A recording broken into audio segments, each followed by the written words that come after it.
بنو اسرائیل میں ایک نوجوان اپنی بدماشی اور عیاشی کی وجہ سے بہت زیادہ بدنام ہو گیا، تو لوگوں نے اسے گھر سے اور شہر سے نکال دیا۔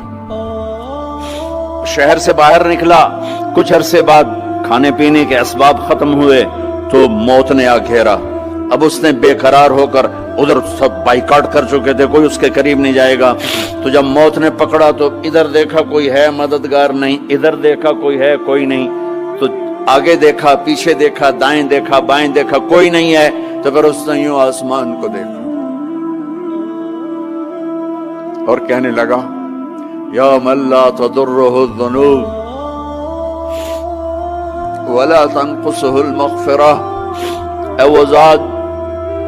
جس کو معاف کرنے سے کوئی کمی نہیں آتی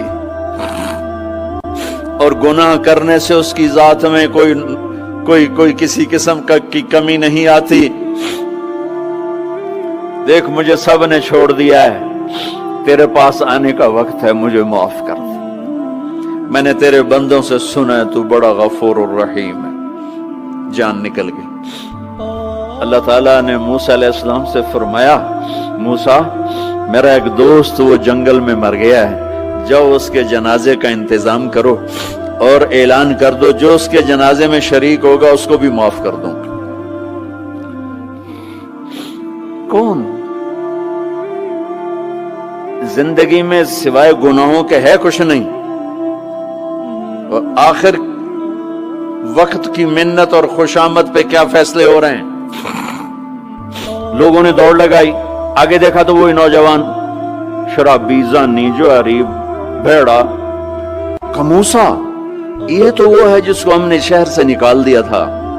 تو یہ ایسا ولی کیسے ہو گیا کہ ہم اس کے جنازے میں آئیں گے تو بخشے جائیں گے؟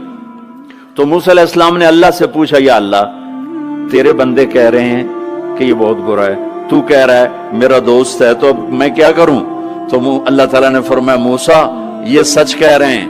اور میں بھی ٹھیک کہہ رہا ہوں، یہ ایسا ہی تھا جیسے یہ کہہ رہے ہیں، لیکن جب اس پر موت آئی اس نے دائیں دیکھا، اسے کوئی نظر نہ آیا، اس نے بائیں دیکھا، اسے کوئی نظر نہ آیا، اس نے پھر میری طرف دیکھا، تو موسیٰ میری غیرت نے گوارا نہ کیا کہ جس کو سب چھوڑ جائیں اور وہ بے بسی میں مجھے پکارے اور میں اس کی پکار پہ لبیک نہ کہوں۔ اے موسیٰ اس نے تو صرف اپنی بخشش مانگی، مجھے میری عزت کی قسم اگر آج مجھ سے پوری دنیا کے انسانوں کی بخشش مانگتا تو میں اس کی طفیل سب کو معاف کر دیتا۔